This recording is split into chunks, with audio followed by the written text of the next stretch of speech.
පින්වතුන් හැමදෙනාම වාඩි වෙන්නකෝ. පාවහනුත් ගලවන්නකෝ. හරිනේ.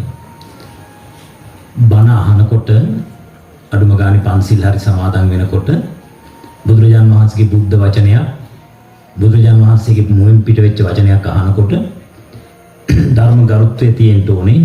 ඒ ධර්ම ගරුත්වයට තමයි සමහර කෙනෙක් නැගිටින්නේ. හැබැයි ඉතින් මතක තියාගන්න ඕනේ ආසනයක් පනවලා තියෙද්දි ධර්මාසනයට වඩා පහළ ආසනයක නම් ඔබ ඉන්නේ. ඒ නැගිටීම ඌමනා නැහැ.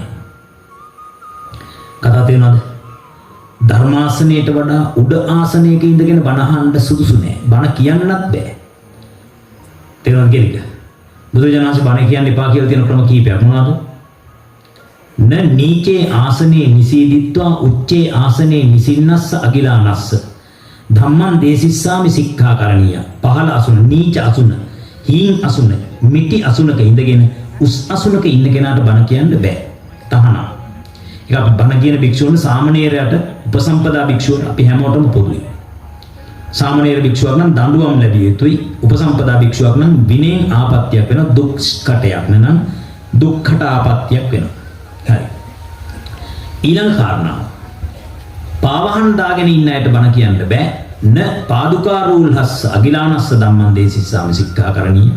න උපහනා රූල්හස්ස අගිලානස්ස සෙරෙප්පු සපත්තු දාගෙන ඉන්න අයට බණ කියන්න බෑ.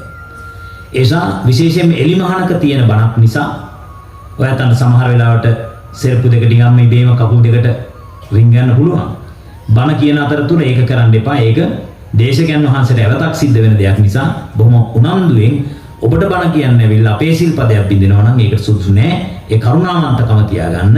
හොඳයි දැන් අපි මතක තියාගන්න ඕනේ හැමෝම හැමදාම පුරුද්දට තමයි පන්සිල් සමාදන් කරනකොට නැගිටින්නේ. ඒක නැගිටින්න ඕනද නැද්ද කියන කාරණාවත් විමසලා බලලා නෑ. සාමාන්‍යයෙන් මෙන්න මෙහෙම තැනක නැගිටලා හිටියද කමක් නෑ. කොහෙද මඩ වගුරක නම්. ඔයා ඉන්නේ මඩ වගුරක නම් ඉඳ ගන්න බෑනේ. අන්න එතන නම් මොකද වෙන්නේ? ඊට ගත්තට කමන්නේ. දැන් ඔතන මොකද වෙලා තියෙන්නේ? ආසන හොඳට පනවලා තියෙනවා. එතකොට හිට ගන්න. හනමිටිය නිසා. ඒ කියන්නේ පරණ පුරුද්දට හිට ගත්තා මිසක කවුරුත් අහලා නැහැ. ඇයි අපි හිට ගන්නෙ? මොකද්ද හිට ගන්න එකේ තේරුම? ආදි වශයෙන් අහලා.